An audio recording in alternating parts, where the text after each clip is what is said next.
अस्सलाम वालेकुम। आप देख रहे हैं KN24 HD न्यूज।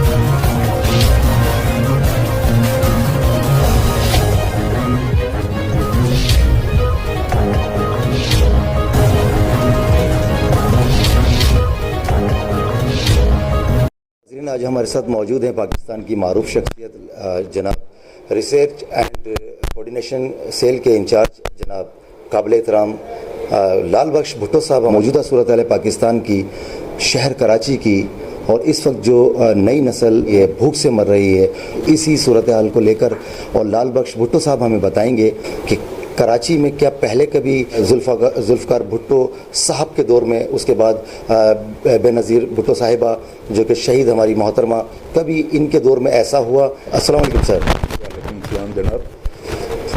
मैं आपको मौजूदा जो हालात हैं, महंगाई से लोगों की कमर टूट गई है और ज़िंदगी अजीरन बन गई है।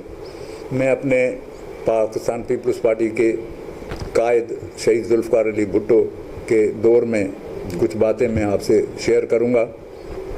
आप देखें कि हमारा स्लोगन है रोटी कपड़ा और मकान। यही इंसान की ज़रूरत है, हर इंसान की ज़रूरत है। जब जुल्फ़िकार अली भुट्टो साहब ने इक़्तिदार नहीं संभाला, उससे पहले मज़दूर की तनख्वाह 75 रुपये माहाना थी। शायद आप हैरत करेंगे कि ये पॉसिबल है या नहीं है, बिल्कुल थी 75 रुपये माहाना। जैसे हम इक़्तिदार में आए, जुल्फ़िकार अली भुट्टो ने हलफ लिया, विद इन अ वीक उन्होंने ये अहकामात जारी किए कि जनाब तनख्वाहें जो हैं हर मज़दूर की होगी 350 रुपये। अब आप अंदाज़ा करें कहाँ 75 रुपया और कहाँ 350 रुपये। तो ये मकसद, इससे जो रोज़गार मिला। और फिर हम आपको ये बताएं कि हमने रोज़गार इतना दिया लाखों के तादाद में। शहीद जुल्फ़िकार अली भुट्टो ने स्टील मिल बनाई, पोर्ट कासिम बनाया, अब्बासी शहीद अस्पतालें बनाई, हमने बेहिसाब PIA में नौकरियां दी। देखें, मैं आपको बताऊं कि अगर रोज़गार मिलता है तो ये 3 चीज़ें फराहम होती हैं, रोटी कपड़ा मकान। तो हमने हर साल तनख्वाहों में 200% इजाफा किया, हर दफ़ा हर साल। और जितनी भी अशाएँ थी, हमारा क्वालिटी ख़ास करके प्राइस कंट्रोल कमेटी पे हमारा मुकम्मल तौर पे कंट्रोल था। आप यकीन करें कि जिस तरह आज की जो महंगाई है वो आप बेहतर समझते हैं कि किस तरह लोग बकौल आपके के खुदकशियाँ कर रहे हैं, किस तरह लोग जो है तबाह और बर्बाद हो रहे हैं। मुख्तलिफ़ किस्म की बातें देखें। ये उस दौर हुकूमत में है जो कंटेनर पे बैठ के कहता था कि जनाब जो पेट्रोल महंगा करेगा, जो ये करेगा वो करेगा, वो चोर है। आप ये देखें जो रोज़ाना की इस्तेमाल की अशियाँ हैं वो, और अगर हमारे अदवार के आप तकाबली जायज़ा लें तो आप ख़ुद कहेंगे कि कम से कम भी मेरे हिसाब से 50% से ज़्यादा इजाफा हुआ है। फिर रोज़गार देने के बजाय रोज़गार छीना गया है। बजाय ये कि किसी को नौकरी देते आप, फिर इनका अपना मंशूर था इब्तिदा में बैठ के कि जनाब हम इतने 1 करोड़ नौकरियां देंगे, हम 10 लाख घर बनाएंगे। 1 करोड़ तो छोड़ो, एक नौकरी भी न दी, बल्कि लोगों को निकाला गया। 14,000 ऐसे वफाकी मुलाजमीन पहले ग्रेड से लेकर 16 ग्रेड तक उनको बेरोज़गार किया गया। ये 14,000 अफराद नहीं थे, ये 14,000 फैमिलियाँ थी। तो आप ये देखें कि मकसद ये, आज कोई ऐसा बंदा हो, मैं तो कहता हूँ कि ये कहे कि जनाब नहीं अच्छा दो है, कोई भी हो, पॉलिटिकल पार्टीज को छोड़ें, आप एक आम आदमी से इंटरव्यू करें तो वो आपको खुद बताएगा कि किस हालत से वो गुजर रहा है। बिल्कुल ऐसा ही है, बिल्कुल ऐसे ही लाल बख्श भुट्टो साहब, बिल्कुल आपने सही फरमाया है। इस वक्त आवाम जो है, हमने रोड शो भी किए हैं, वहाँ जाकर भी हमने देखा है कि जो रोज़ के कमाने वाला दिहाड़ीदार तबका जो है और जो रोज़ अपना कमाता है और अपने बच्चों के लिए करके लेकर आता है, वो तो आज बहुत ज़्यादा परेशान है, किराए के मकान पर है।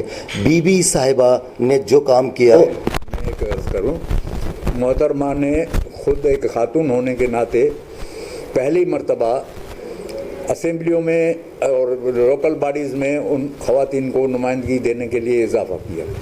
फिर मैं आपको बताऊं, 10 लाख ख़वातीनों को लेडीज़ हेल्थ वर्कर का जॉब दिया। 10 लाख पूरे मुल्क में जो, और वो ख़वातीन बेचारी रोज़गार से लगी। पहली मर्तबा ख़वातीन के थाने बने, पहली मर्तबा ख़वातीन जज बनी। फिर मज़े की बात यह है कि तनख्वाहें, मोहतरमा को ये बहुत बड़ा एजाज़ हासिल है और मैं ये कहता हूँ कि अल्लाह ताला उसे जन्नत में आला मकाम अता करेगा, इसलिए कि जहाँ जहाँ से मुलाज़िमीन निकाले गए सबको जिस तारीख से वो निकाले गए उनको तनख्वाहें दी और उनको बहाल किया। ऐसे ही और आप यकीन करें कि मैं आपको पर्सनल बता रहा हूँ कि वो हम पे बड़ी मेहरबान थी।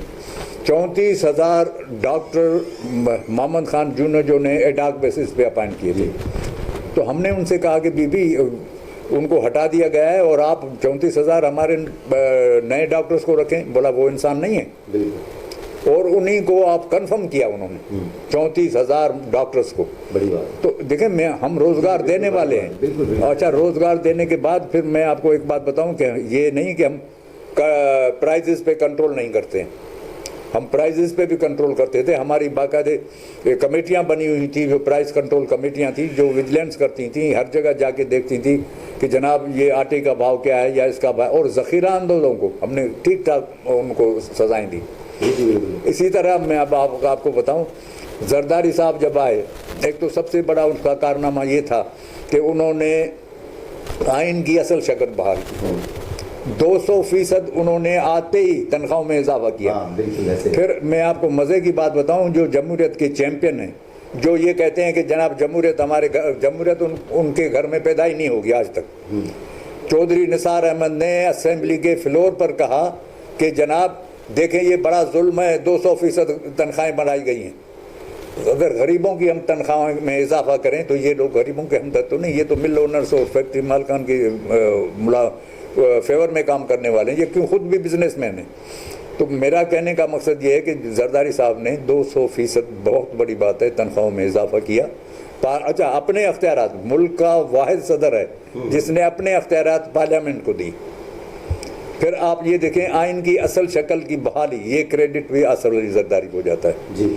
तो हम दावे से कहते हैं, आज भी बिलावल भुट्टो साहब के, हालांकि हमारी वफाक में हुकूमत नहीं है, लेकिन सिंध हुकूमत ने कराची के लिए जो कुछ किया है, ताउम्र कोई सियासतदान आए, कोई पॉलिटिकल पार्टी आए, वो नहीं कर सकती। ये जो आप अंडर पासेस और ओवरहेड ब्रिजेस का ये जाल देख रहे हैं ना, ये असल में क्या है कि लोगों के जहन में यह है कि ये जनाब एमक्यूएम ने बनाया, ये जनाब फलां ने बनाया। मैं ज़ाती तौर पे मैं रिसर्च करता हूँ बैठ के यहाँ। मैं आपको एक बात बताऊँ कि 90% हमारी जो अंडर पासेस और ब्रिजेस बनी हुई हैं वो पाकिस्तान पीपल्स पार्टी बल्कि सिंध गवर्नमेंट के फंड से बनी हैं तमाम। मैं आपको बताऊँ, दुनिया में कहीं ऐसा नहीं है कि लिवर प्लांटेशन का कोई फ्री इलाज हो, बाईपासेस का कोई फ्री इलाज हो। ये सिर्फ कराची नहीं, तमाम सिंध के बड़े शहरों में जो है ये सहूलतें मुयसर हैं। आप आज भी जाके NICBD में जाएंगे तो आपको, अगर सिंध कराची के लोग 4 दाखिल होंगे तो पंजाब सरहद और बलूचिस्तान के 20 लोग दाखिल होंगे। बिलावल भुट्टो साहब, चेयरमैन बिलावल भुट्टो साहब जो हैं, हर तकरीर में अपनी में उनका एक जुमला होता है, और बल्कि वो इस तरह से कहते हैं कि अब इंशाल्लाह इंतखाब में कामयाबी हमारी होगी। तो इसके बारे में थोड़ी रोशनी डालेंगे। अक्सर मतलब ऐसा मुमकिन है? माशाल्लाह नहीं, मुमकिन क्यों नहीं है। देखें, हम जमहूरी पार्टी हैं और इंतखाबी पार्टी हैं।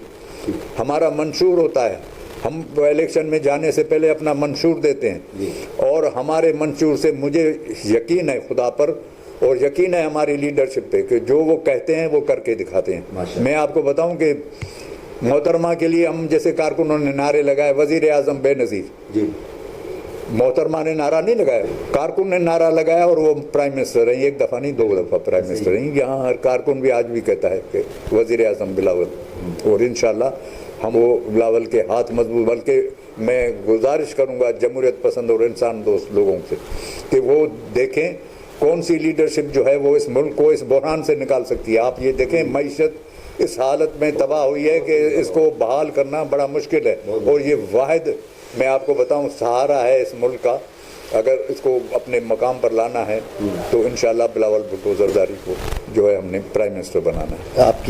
आप इक़्तिदार में आ जाते हैं और हुकूमत माशाल्लाह से आपके पास है, तो ये जो हाल है, इस मौजूदा जो सूरत हाल है, ये यही रहेगा या इससे भी बढ़ जाएगा या इससे कम हो जाएगा? मैं अर्ज करूँ ज़ख़ीरा अंदोज़ और ये जो ये समझ ले सरमाएदार जो हैं, इन सरमाएदारों के हम दुश्मन हैं। हम इसलिए दुश्मन हैं कि जनाब आप जो इजाफी घर बैठे अपनी चीज़ों में इजाफा करते हो, जब ये पेट्रोल में इजाफा जो है ये आप मसनूई आप अपना कर्जा जो आपने लिया है। और मैं आपको ये बात बताना भूल गया कि जितनी भी हमारी हुकूमतें आई हैं, नवाज शरीफ से लेके हमारी हुकूमतें 2-3 मरतबा, भुट्टो साहब के दौर से लेकर ये इस तरह पेट्रोल महंगा नहीं हुआ। और जितने कर्जे हमने लिए, जितने कर्जे इन्होंने लिए हैं, वो ये बरमला प्राइम मिनिस्टर कह रहा है कि जनाब हम इसलिए महंगा कर रहे हैं कि जनाब वो जो है ना हमें कर्जे देने।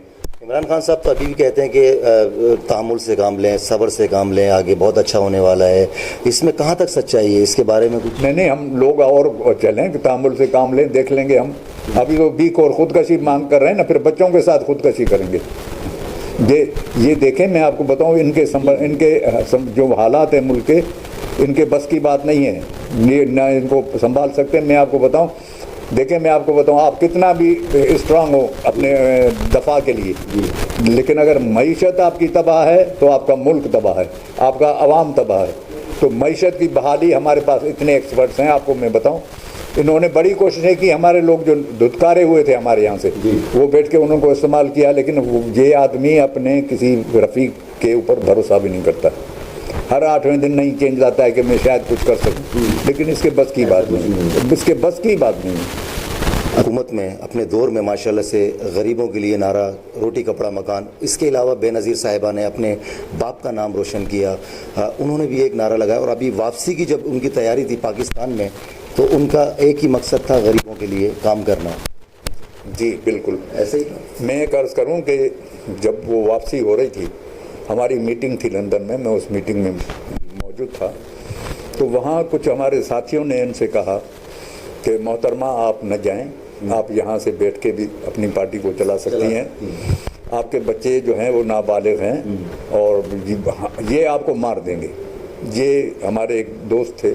मैं चाहती हूँ मेरे बच्चे, सिर्फ मेरे बच्चे, मेरा पाकिस्तान में भी मेरे बच्चे हैं, मैं चाहती हूँ मैं अगर मरूँ भी, मुझे मारना भी है किसी ने, तो मुझे अपनी सरजमीन पे मैं मरना चाहती हूँ। ये उनके अल्फाज थे। बिल्कुल हम ऐसे बैठे थे जैसे शाह साहब और हम बैठे, इस तरह।